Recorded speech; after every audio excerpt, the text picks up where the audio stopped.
You Are the Healer is sponsored by BetterHelp. Therapy is mandatory because there's absolutely nothing wrong with seeking help. I think every person who walks this earth needs therapy, honestly. I'm stoked to be connected with BetterHelp to offer affordable and accessible therapy resources. The link is in my show notes, and you can also go to betterhelp.com/healer. That's better, HELP.com/healer. Now let's get into this episode. Hello and welcome back to You Are the Healer. I'm your host, Sydney Rinderknecht, and this is the podcast where I use my experience as a psych nurse, as a human with her own mental health journey, to help you help yourself. So let's get into this episode. I want to start this episode off by saying I am incredibly nervous to even record this content because we're going to be talking about politics today. And politics get people fired up more than anything else, especially in our current political climate. Things are so intense.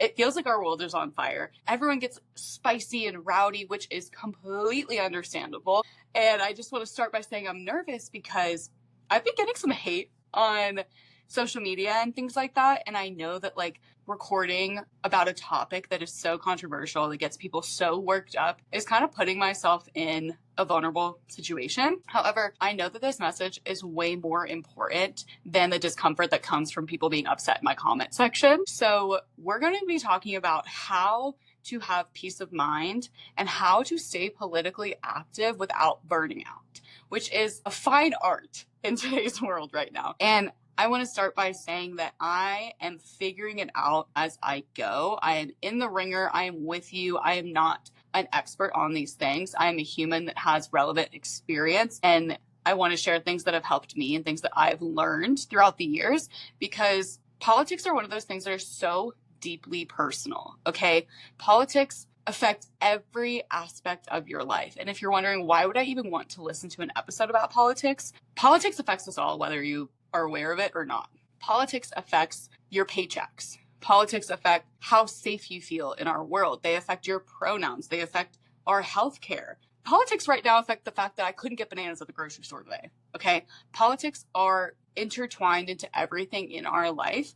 And so whether you're someone who completely avoids politics like the plague, they make you so uncomfortable, you're just going to pretend like they don't exist, you're completely taking a back seat, or whether you're someone that is so politically active that you are burnt out and you are fed up and you are hopeless and anxious and angry all of the time, either sides of those spectrums, this episode is for you. We are all human beings with mental health, and politics deeply, deeply affects our mental health. So let's get into it. So this episode, I'm going to give you some tools about how to stay mentally well in a world that literally feels like it's on fire, in a world where, if we're following the season of spice metaphor, we are at a 5 out of 5 on the Thai spice scale. We are at such a high level of intensity and heat that even milk isn't going to do anything for you, okay? And I'm the type of person where mild sometimes is too spicy for me in food and in politics. If everything went exactly how I wanted it to be, I would still care so much and still feel a little bit of discomfort. So the fact that we're at a 5 out of 5 on the scale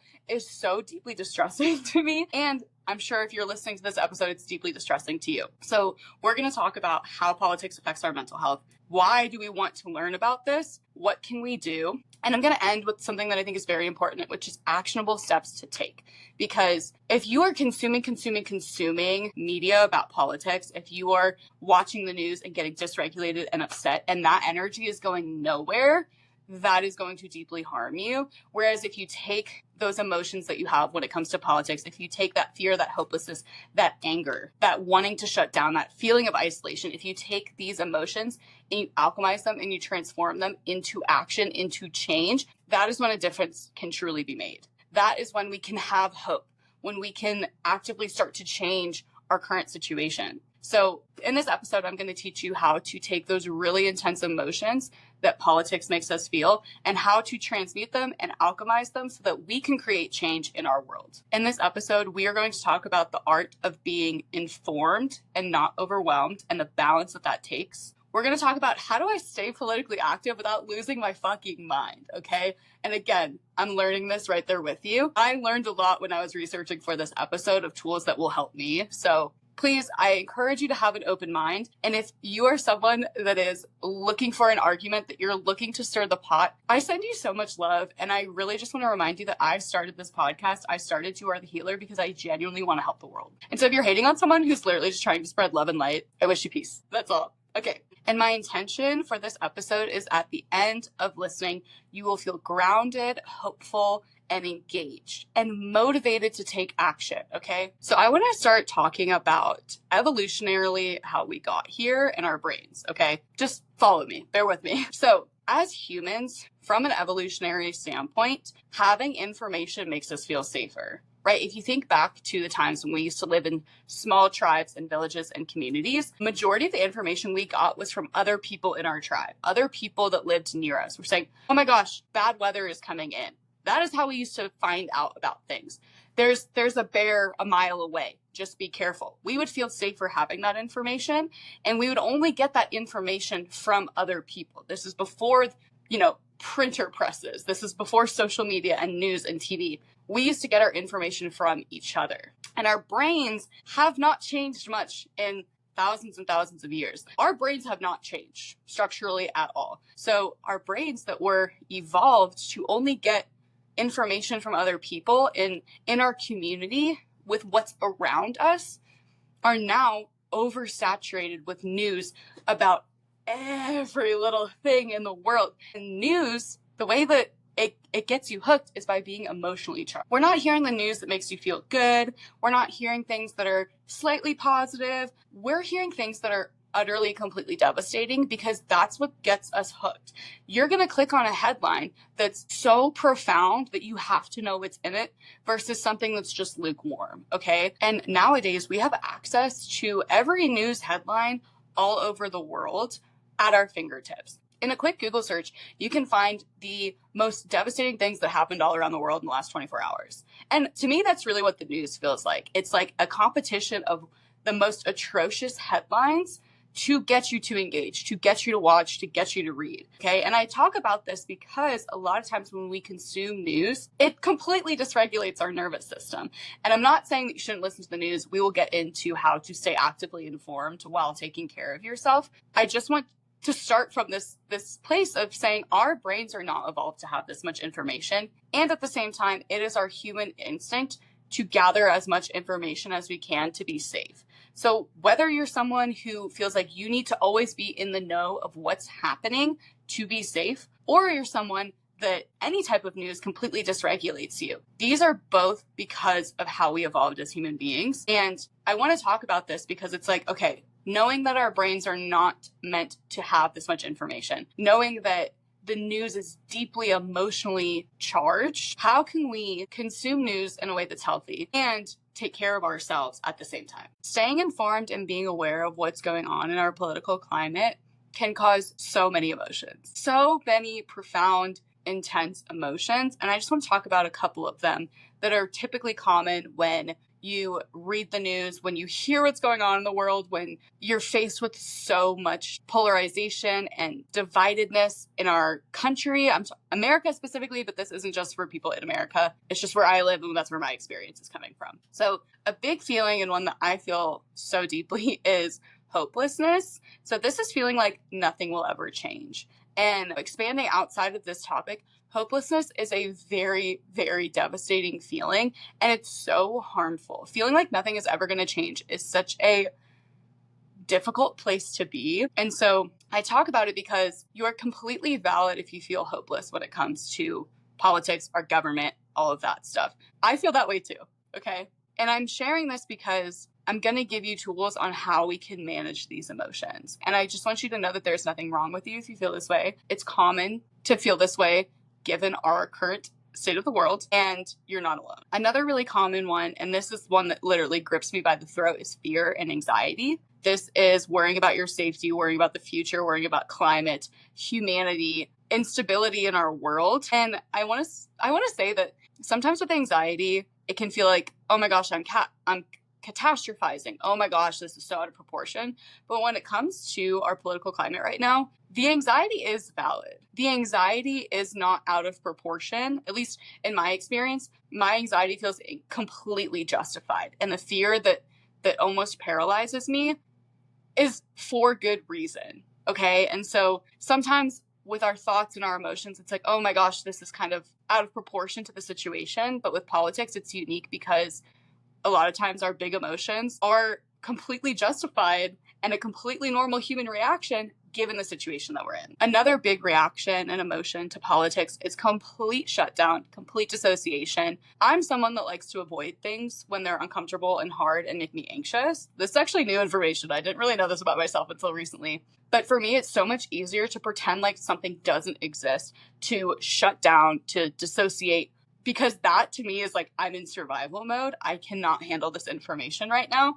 And that is a reality for a lot of people when it comes to politics. And it's going numb, shutting down, withdrawing to survive. And a big one is rage and anger. And I want to release this podcast episode after producing an episode about anger, because in that episode, if you haven't listened to it, I'd really recommend it, because I talk about how we can use our anger as a catalyst for change. We can use our anger to show us what we care about. And a lot of times politics make us really angry because we care so deeply about something and we see an injustice and we want to change it. Without an outlet for our anger, though, it can eat us up inside. It can burn us. It can really lead us to despair. And another common feeling when it comes to navigating our political climate is isolation. Feeling completely different than people who have different beliefs than us.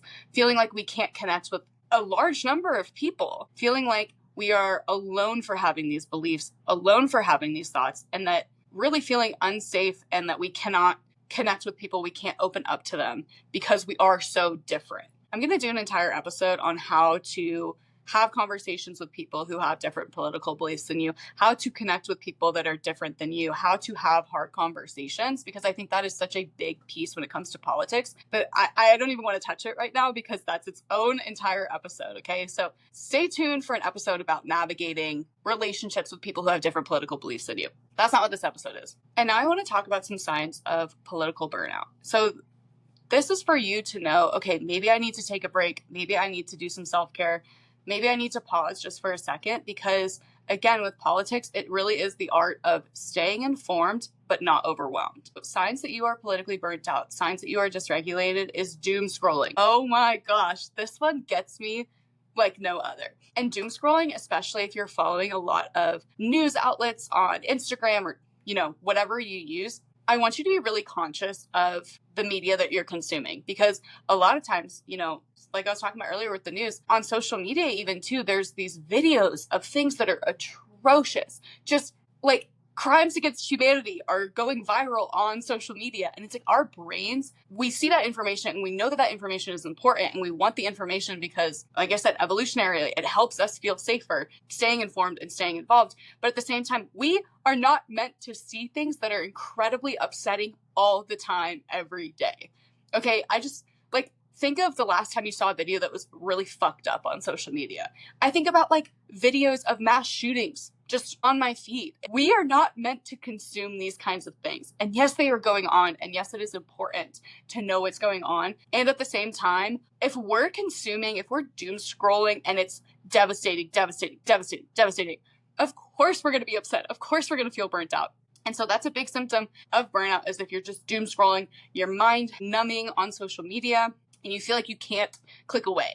That's a sign that, okay, maybe we need to take a pause. Other signs of political burnout is posting in a rageful way. And again, it's important to share the things that you learn to help people stay involved. But at the same time, if you are posting over and over and over again, if you're saying really hateful things online, that might be a sign, okay, maybe I need to take a step back for a second. And when I say take a step back, I'm not saying become completely disengaged from politics. I just mean maybe it's time for a little self-care. Maybe it's time to go internal for a little bit, because our external world can be so dysregulating and upsetting that if you're noticing yourself doing these things, maybe it's time to just unplug from things for a little bit and go internal. Other signs of political burnout is completely avoiding all news. And then more of those emotions that I talked about, like feeling hopeless, rageful, cynical, really raw and vulnerable. Those are signs that, okay, maybe I'm dealing with a little bit of political burnout. I share the signs of burnout before going into our political burnout toolkit, because if you recognize the signs of burnout, then you can know, okay, maybe then it's time to do some of these tools that I'm about to teach you. So a big one that I really, really recommend is regulate before you educate. So What this looks like is I want you to structure a time when you're going to consume the news, when you're going to educate yourself to stay informed, okay? And this way, you're not getting information all day and staying dysregulated all day. You are intentionally regulating yourself. So whether that's you do a meditation before you read the news, you journal about how you're feeling, whatever you need to do to ground yourself and regulate your nervous system before you consume political information, because the political information can be so dysregulating and upsetting. And if you are at a place where you're already unwell and then you consume this information, you're not helping anybody. I think, and I say this with care because I really want the message to be received how I intend. I think a lot of people place importance on their individual staying informed, on what they post on social media, as if that is the thing that is creating change, okay? And if you are consuming information that is making you more and more unwell, is it really helping anybody? If you are completely dysregulated, but you're staying informed, what is that doing? I'm just gonna put that out there. And I say that with love because we can use information and our emotions to create change, to act and to create a better world. But if you are so unwell because of how informed you are staying, how can you take that action? How can you create a better world if you are suffocated by how you feel from staying informed? And again, this might not apply to everybody. You might not have that experience, but I do know a lot of people that are incredibly, incredibly dysregulated from consuming the news. And so I just want you to be mindful about your consumption. And it's, again, that balance of staying informed and not overwhelmed. And when you are so overwhelmed that you can't do anything, then it's defeating the whole purpose of staying informed, because now you're just harming yourself with that information. Again, you can't help the world if you're constantly dysregulated. So we're going to regulate before we educate. So I want you to structure some time before you consume the news, before you get your information, and regulate yourself first. And I want you to limit your media intake, okay? In general, social media is a disease, I think, whatever. But when it comes to consuming news headlines and staying informed, 10 minutes a day can go a long way, right? If you're staying informed all day, that can be very, very dysregulating. So I want you to have boundaries with yourself when it comes to your news intake. That is something that I found is very, very helpful for me. And it's okay to say, I can't think about this right now. I need to take a break. That is okay. And the next step in our toolkit is focusing on what we can control. So something that's been very helpful for me when it comes to taking action and feeling inspired when it comes to our political environment is focusing on my sphere of influence. So as one person, right, this is your sphere of influence. But when we consume things online, the sphere of influence greatly includes things that are out of our control, right? And so we're consuming things that we cannot control. And of course, that makes us upset because we feel powerless, we feel hopeless. So when it comes to politics, I want you to focus on your sphere of influence and what is in your control. So this is things like your social media feeds. You can control the type of news that you're consuming. You can control how much you're consuming. What you can't control is your local elections. Our local government matters so much. And if we are politically involved in that, we can really create the change that we are looking for. What you can control is calling your representatives, writing letters and emails, and saying what's important to you, because in a democracy, it is represented by its people. And a democracy depends on two things: education and willingness to participate.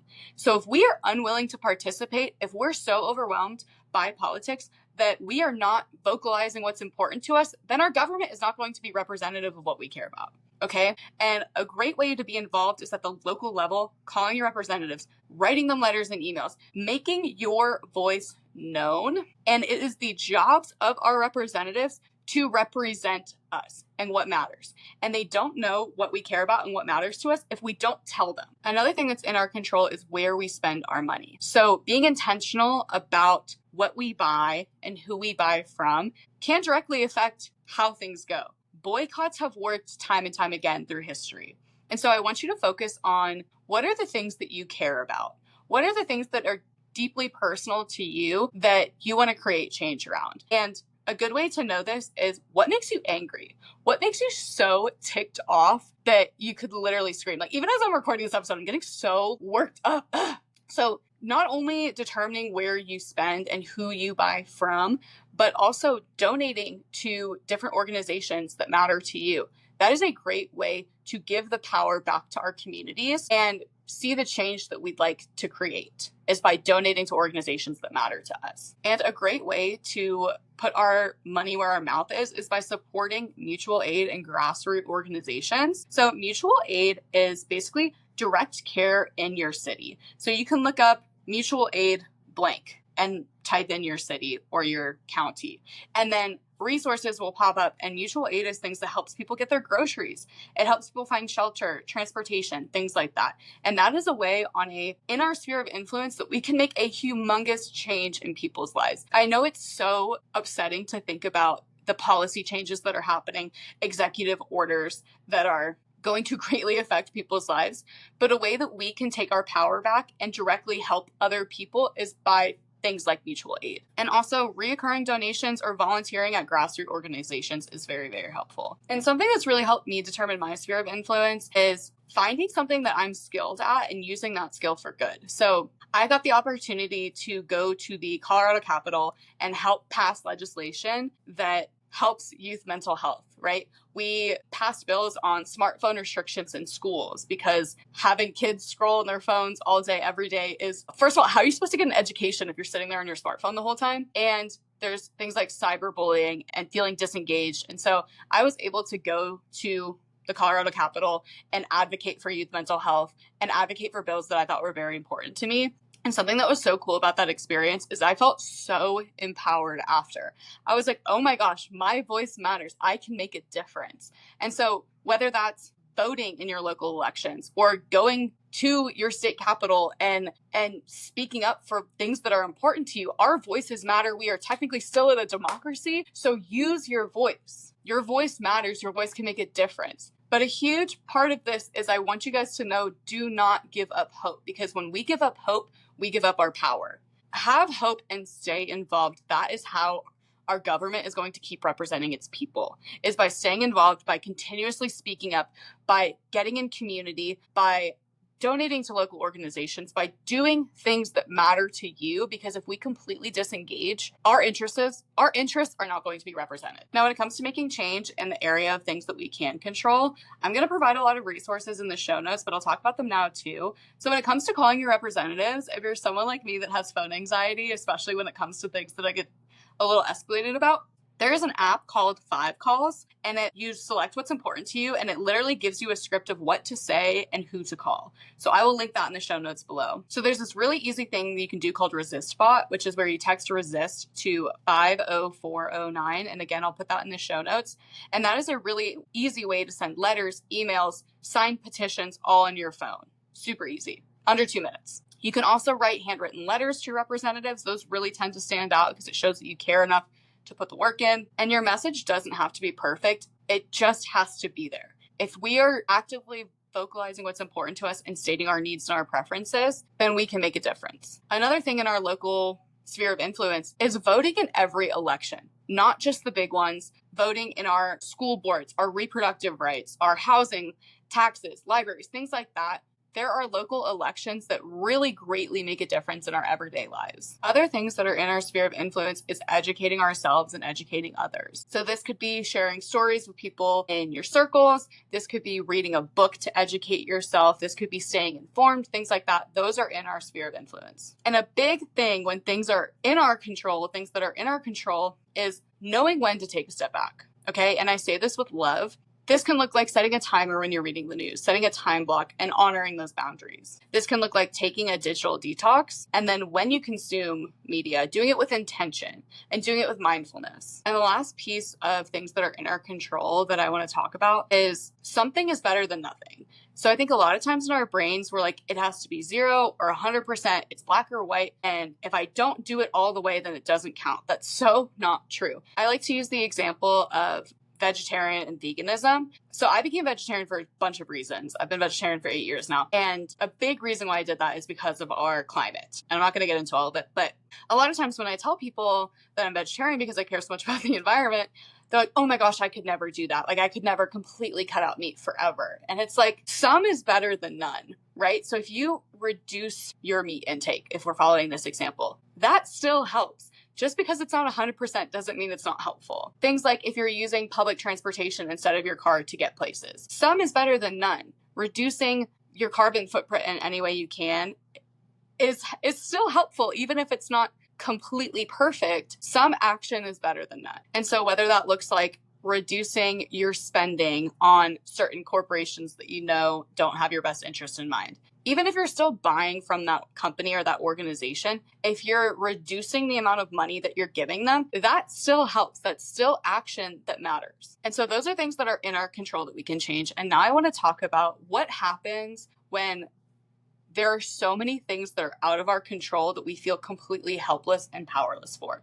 which is part of why politics is really, really hard, is because a lot of the decisions that are being made are out of our control. Okay, so the first thing we're going to do when we're feeling really unwell, when things are out of our control, is we're going to name it. We're going to say, for me, politics makes me feel so angry. I'm feeling incredibly angry. And underneath the anger is usually a bunch of fear. I'm feeling really scared because I don't know what's going to happen in our future. Naming your emotional experience helps to bring it down in its intensity, because if you don't know what you're experiencing, how are you supposed to cope with it? You don't even know what it is. So if you name it, it normalizes it, it lowers its intensity. So we're going to name our experience. And when we're feeling really unwell with things outside of our control, something that I recommend, and take this if it resonates, if it doesn't work for you, it doesn't work for you, but limit your news intake and your media exposure. Our nervous system was not designed to absorb global crisis 24/7. We are not meant to have all of this news all of the time. And so you are allowed to take media breaks without guilt. You are allowed to rest. Rest in its own action is a revolution. It's not ignorance if you're doing it to take care of yourself. And again, there's that moral hierarchy of, I can't rest because I have to stay informed, because if I don't stay informed, then I'm being ignorant and I'm being complacent. And I hear all of those things, and it's hard because I can see both sides, right? Yes, it's important to stay informed, but again, if staying informed is completely catastrophic to you, what good is it doing to stay informed? So again, it's the balance of staying informed and not overwhelmed. When you're really overwhelmed with things outside of your control, co-regulating with other people. That can be calling a friend and just venting about the situation. That can be just getting near other people. Getting in community can be really healing. And a big thing too is getting in nature. Oh my gosh, when things feel so bleak and hopeless and just awful, going outside and hugging a tree. I know it's not going to solve World War III from happening, but it helps you feel a lot better in that moment. And again, I'm sharing these things because I want to help you navigate how to handle politics without burning out, without becoming completely unwell. Nature really has this way of putting things into perspective, and nature continues to persevere. I mean, I think of like a tree growing its roots through a sidewalk, right? Seeing that out there in nature, the way that things organically are, can be really helpful and help us feel positive and put things into perspective for us. And I want you to use these emotions and do something with them, right? Our emotions are trying to get us to do something.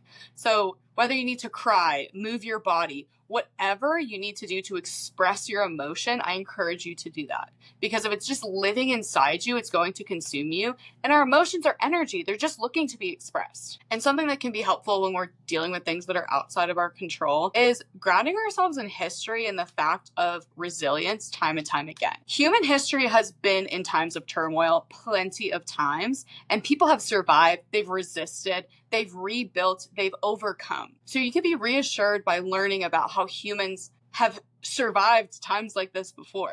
When you think of civil rights movements, revolutions, acts of resistance, they are led by ordinary people who aren't taking shit anymore. Ordinary people can change the world. Arguably, it is the only thing that ever has. So reading stories about people who took action with their limited power can really inspire us and help us feel motivated to create change in our own lives. And history can remind you that we are not powerless. Even when we are not in control, we are not powerless. And something else that can be really helpful when we're overwhelmed by all of these things that are outside of our control is replacing hopelessness with little acts of hope, with micro hopes. So this can be consuming positive news media. Something that I love is the dog account. It's like, here are all the good boys this week. And it talks about like positive dog stories. Consuming things like that, micro hopes. There's a lot of hope core on TikTok and Instagram. Consuming things like that, even though it's not the same level of severity as, you know, entering World War III and like dogs being good. I know that those things are vastly different,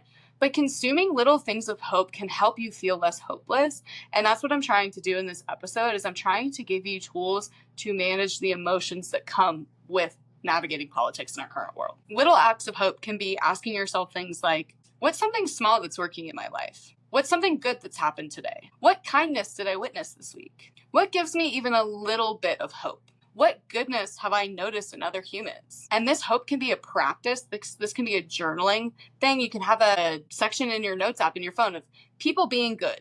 And you just write down when you see, oh, this person helped someone walk across the street. This person held the door open for me. Things like that can really help feeling hopeless. And bonus points is if you share that goodness that you see in other people. If you see the goodness in humanity and you share it with other people, because then the hope is contagious. And I want to encourage you to show up in a way that is sustainable and soul honoring for you. And so I want you to look at the things that you care about the most, the things that get you so upset, right? Whatever it is, we all have different lived experiences. And so different things we care about more than other people, right? And I want you to take those emotions and I want you to do something that's sustainable to your mental health and also honors your soul and gives you hope and drives action for our world. And I really just want to send you off with the message that our emotions can be catalysts for change. So if politics get you super fucking upset like they do for me, you can take those emotions and it can drive action and change. And it can motivate you to say, I'm not taking this anymore. Things need to change and I'm going to do something about it. I think that that's pretty cool that our emotions could do that for us. Okay, so that's the majority of this episode. I want to end by we're just going to take some deep breaths because if you're anything like me, you're feeling a little bit tense right now. And I appreciate you so much for listening to this episode and for staying to the end because it really shows that you care about creating a better world. And so we're going to take a big, deep breath in. And exhale, sigh it out, shake it out, release that tension. Another deep breath in. And exhale. One last deep breath in. Make it the deepest breath you've taken all day. And exhale. Let it go. Relax into your body. And thank yourself for showing up for you, for listening to a topic that might be uncomfortable or upsetting to you, and for persevering. I thank you so much for caring about this world. I thank you for listening to this healing message. You can support me in all of the links below. And until next time, may you be well.